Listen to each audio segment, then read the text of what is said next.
ಬೆಂಗಳೂರಿಗೆ ಬಂದಿರುವಂತಹ ಪ್ರಧಾನಿ ಮೋದಿ ಬಿಐಟಿಸಿ ಕ್ಯಾಂಪಸ್ನ ಉದ್ಘಾಟನೆ ಮಾಡಿದ್ದಾರೆ. ಬೆಂಗಳೂರಿನಲ್ಲಿ ಬೋಯಿಂಗ್ನ ಅತಿ ದೊಡ್ಡ ಸೌಲಭ್ಯ ಉದ್ಘಾಟನೆಯಾಗಿದೆ.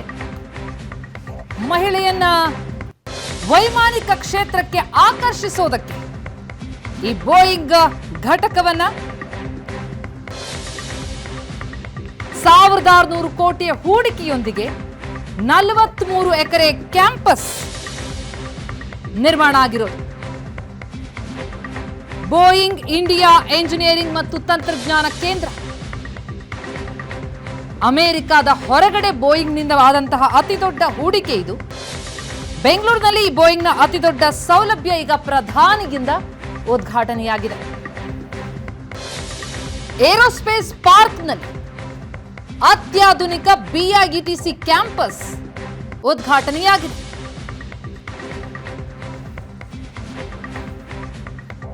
ಈ ಬಗ್ಗೆ ಇನ್ನಷ್ಟು ಡೀಟೇಲ್ಸ್ ಪಡೆಯೋಣ. ನಮ್ಮ ಪ್ರತಿನಿಧಿ ಆನಂದ್ ಬೈದನಮನೆ ಈಗ ಸಂಪರ್ಕದಲ್ಲಿದ್ದಾರೆ. ಆನಂದ್, ಬೆಂಗಳೂರಿನಲ್ಲಿ ಬೋಯಿಂಗ್ನ ಅತಿ ದೊಡ್ಡದಾದಂತಹ ಸೌಲಭ್ಯವೊಂದು ಉದ್ಘಾಟನೆಯಾಗಿದೆ. ಯಾವ ರೀತಿಯಾದಂತಹ ಮಹತ್ವ ಪಡೆದುಕೊಳ್ಳುತ್ತೆ ಯೋಜನೆ, ಜೊತೆಗೆ ಪ್ರಧಾನಿಯಿಂದ ಉದ್ಘಾಟನೆಯಾಗಿರುವಂಥದ್ದು, ಆ ಸಂದರ್ಭದಲ್ಲಿ ನಡೆದಂತಹ ಘಟನಾಗಳು, ಸಿಎಂ ಕೂಡ ಅಲ್ಲಿದ್ದಾರೆ. ಪ್ರತಿಮಾ, ಕಳೆದ 10 ವರ್ಷಗಳಿಂದ ದೇಶ ಬಾಹ್ಯಾಕಾಶ ಕ್ಷೇತ್ರ ಜೊತೆಗೇನೆ ವೈಮಾನಿಕ ಕ್ಷೇತ್ರದಲ್ಲಿ ಸಾಧಿಸಿರತಕ್ಕಂತ ಪ್ರಗತಿ ಜೊತೆಗೇನೆ ಬಹಳ ಮುಖ್ಯವಾಗಿ ಬೋಯಿಂಗ್ ಎಂಜಿನಿಯರಿಂಗ್ ನಲ್ಲಿ ಮತ್ತು ಟೆಕ್ನಾಲಜಿಯಲ್ಲಿ ಬಹಳ ಪ್ರಮುಖವಾಗಿರ್ತಕ್ಕಂತ ಪಾತ್ರವನ್ನು ವಹಿಸಬೇಕು.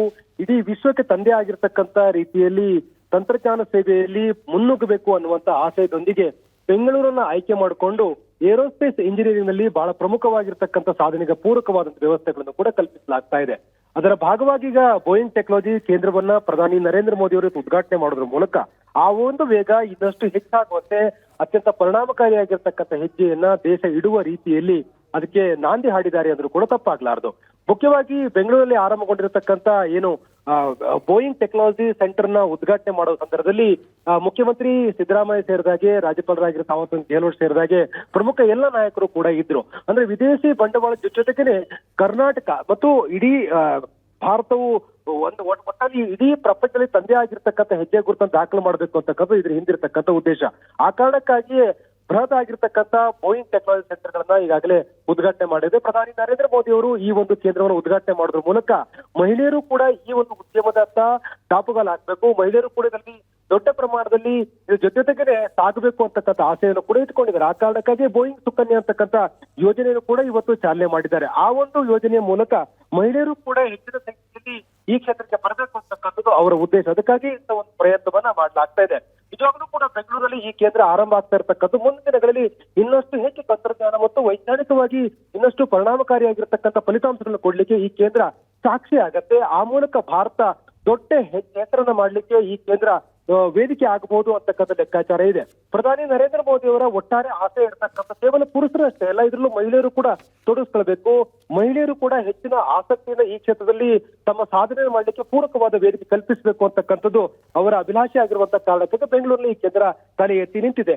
ಈ ಒಂದು ಕೇಂದ್ರದ ಮೂಲಕ ದೇಶದಲ್ಲಿರ್ತಕ್ಕಂಥ ಎಲ್ಲ ಮಹಿಳೆಯರನ್ನು ಕೂಡ ಇಲ್ಲಿ ಆಕರ್ಷಣೆ ಮಾಡ್ತಕ್ಕಂಥ ಉದ್ದೇಶ. ಆ ಕಾರಣಕ್ಕಾಗಿ ಇವತ್ತು ಈ ಕೇಂದ್ರ ಉದ್ಘಾಟನೆ ಆಗೋದ್ರೊಂದಿಗೆ ಕರ್ನಾಟಕ, ಅದನ್ನು ಮುಖ್ಯವಾಗಿ ಬೆಂಗಳೂರು ದೇಶಕ್ಕೆ ಒಂದು ಸ್ಪಷ್ಟವಾಗಿರ್ತಕ್ಕಂಥ ಸಂದೇಶವನ್ನು ಕೊಟ್ಟಿದೆ.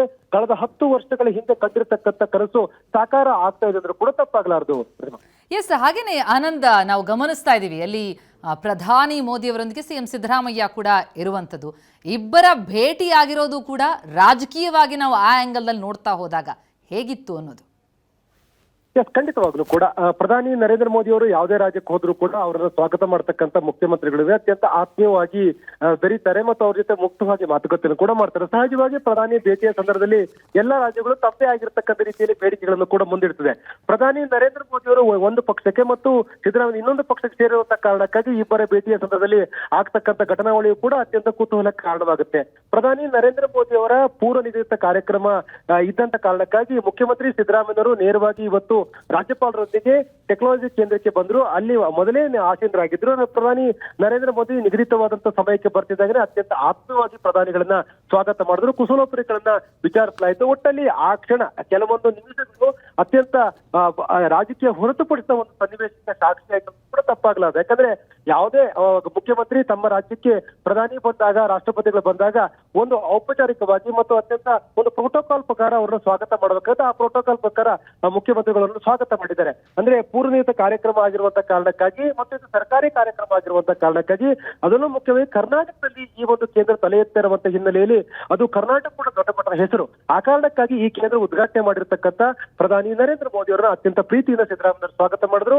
ಅವರು ಸ್ವಾಗತ ಮಾಡ್ತಿದ್ದಂಗೆ ಅತ್ಯಂತ ಆತ್ಮೀಯವಾಗಿ ಅವ್ರ ಜೊತೆ ಕೈ ಕುಲುಕಿ ಅವರಿಗೆ ನಮಸ್ಕಾರ ಹೇಳೋದ್ರ ಮೂಲಕ ಮತ್ತು ಅತ್ಯಂತ ಆತ್ಮೀಯವಾಗಿ ಅವ್ರ ಜೊತೆ ಕುಶಲೋಪರಿಗಳನ್ನು ವಿಚಾರಣೆ ಮಾಡಲಾಯಿತು. ಎಲ್ಲರಿಗೂ ಕೂಡ ಪ್ರತಿಪಕ್ಷ ನಾಯಕರಾಗಿರುವಂತಹ ಆರ್ ಅಶೋಕ್ ಮತ್ತು ರಾಜ್ಯಪಾಲರಾಗಿರುವಂತಹ ತಾವರ್ಚಂದ್ ಗೆಹ್ಲೋಟ್ ಅವರು ಸಾಕ್ಷಿಯಾಗಿರ್ತಕ್ಕಂಥದ್ದು ವಿಶೇಷ. ಈಗ ಕಾರ್ಯಕ್ರಮ ಮುಂದುವರೆದೆ. ಪ್ರಧಾನಿ ನರೇಂದ್ರ ಮೋದಿ ಸೇರಿದಾಗೆ ಹಿರಿಯರೆಲ್ಲರೂ ಕೂಡ ಈ ಒಂದು ಕಾರ್ಯಕ್ರಮದಲ್ಲಿ ಭಾಗಿಯಾಗಿದ್ದಾರೆ.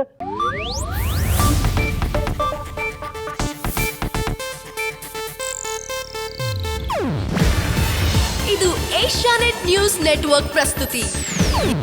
ನೀವು ನೋಡ್ತಿದ್ದೀರಾ ಏಷ್ಯಾನೆಟ್ ಸುವರ್ಣ ನ್ಯೂಸ್.